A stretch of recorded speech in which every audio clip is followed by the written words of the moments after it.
berbagai macam kasus, begitu banyak kasus korupsi yang terjadi di era pemerintahan Jokowi.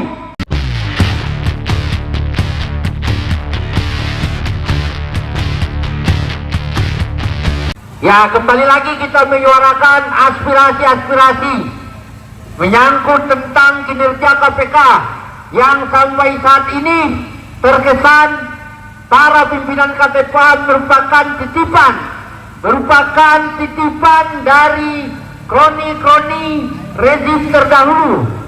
Jadi kami meminta kepada pimpinan KPK yang baru seumur jagung, baru beberapa hari yang dilantik, agar jangan membuat nama baik atau citra KPK itu rusak di tangan Anda.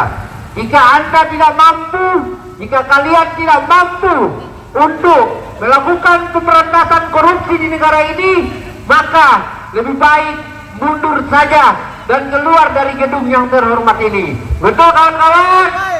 Betul kawan-kawan? Karena kita lihat berbagai macam kasus, begitu banyak kasus korupsi yang terjadi di era pemerintahan Jokowi. Sampai saat ini KPK justru buta dan tuli, tidak mampu untuk menuntaskan kasus-kasus korupsi yang ada di negara ini. Belum selesai kasus korupsi di era Joko Widodo, kemudian KPK mulai menunjukkan taringnya untuk memproses kasus-kasus yang tidak ada kaitannya sama sekali dengan berbagai macam hal yang menyangkut dengan korupsi. Sehingganya kami menilai KPK saat ini masih di bawah tekanan, masih di bawah bayang-bayang rezim sebelumnya, yaitu rezim Joko Widodo. Sudahlah, Presiden Jokowi sudah berakhir. Kenapa KPK harus takut dengan taring yang ditunjukkan oleh Jokowi? Sekarang sudah eranya Prabowo Subianto. Kenapa kemudian KPK melaksanakan perintah-perintah yang tidak sesuai dengan apa yang diharapkan oleh rakyat, dengan apa yang diharapkan oleh masyarakat Republik Indonesia?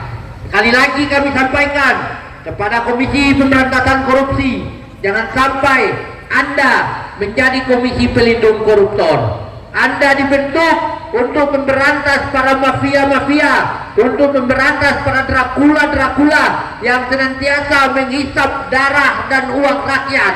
Itulah tugas kalian untuk pemberantasan korupsi, bukan sebagai pelindung para koruptor-koruptor besar. Karena kita tahu bersama bahwa banyak kasus-kasus ya di penghujung pemerintahan Jokowi kemarin, berbagai macam kasus besar yang sampai saat ini tidak mampu diungkapkan oleh KPK. Nah, ini akan menjadi PR besar.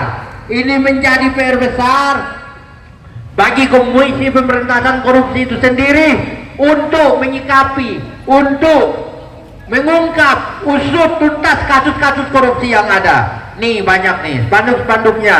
Ini hadiah akhir tahun untuk pimpinan KPK, di mana KPK tidak mampu untuk menangkap para koruptor-koruptor yang sudah tertera di spanduk itu. Tuh banyak pimpinan-pimpinan partai-partai besar.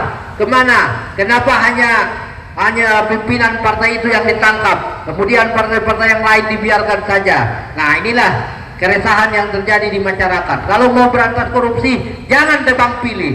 Kalau mau memberantas korupsi, semuanya disikat. Jangan hanya karena pesanan, jangan hanya karena intimidasi, jangan hanya karena tekanan.